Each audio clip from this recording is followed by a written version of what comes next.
अस्सलाम वालेकुम नाजरीन। पेट्रोल की कीमत में पेट्रोलियम मसनूआत की कीमतों में रद्द-बदल किया गया है। वज़ीर ख़ज़ाना इसहाक़ डार साहब की तरफ से बड़ी ईद पर बड़ा तोहफ़ा दिया गया है और पेट्रोलियम मसनूआत की कीमतें, जिसमें डीज़ल की कीमत तो थोड़ी बढ़ा दी गई है, 7 रुपये और समथिंग पैसे हैं, मगर पेट्रोल की कीमत अगले 15 रोज़ तक बरकरार रखी है।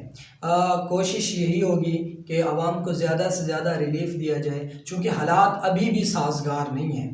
अभी भी जो मुश्किलात हैं वो हमारे सामने हैं और मुश्किलात से निकलने के लिए फिर इस तरह के फ़ैसले करने पड़ते हैं हुकूमतों को। लेकिन फिर भी अब चूँकि रूस का तेल आ चुका है और आ भी रहा है, पिछले दिनों भी पहुँचा है, इससे पहले भी पहुँचा है, तो जब आपके पास इतना तेल आ गया है तो आप किसी न किसी मद में तो आवाम को रिलीफ़ दें ना। इस तरह तो ना करें कि आप सारा मलबा पिछली हुकूमतों पे, पिछली गवर्नमेंट पे डाल दें और जिस तरफ से भी कोई रिलीफ़ की उम्मीद आपको नज़र आती है आप उसको भी ख़त्म कर दें। आवाम समझती है कि अब रूस से तेल आ रहा है, फ़लाँ जगह से तेल आ रहा है, ये हो रहा है, ये हो रहा है, तो हमें कुछ ना कुछ रिलीफ़ मिलेगा।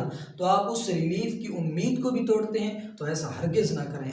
हुकूमत को ऐसा नहीं करना चाहिए और आवाम को किसी न किसी मद में रिलीफ़ ज़रूर देना चाहिए। बहरहाल अच्छाई की उम्मीद रख सकते हैं कि इंशाअल्लाह आने वाले वक्त में जिस मुश्किलात से हम निकल कर जा रहे हैं, इंशाअल्लाह उम्मीद अच्छी रखनी चाहिए कि आने वाला वक्त हमारे लिए आसान होगा और आने वाले वक्तों में आवाम को रिलीफ़ दिया जाएगा।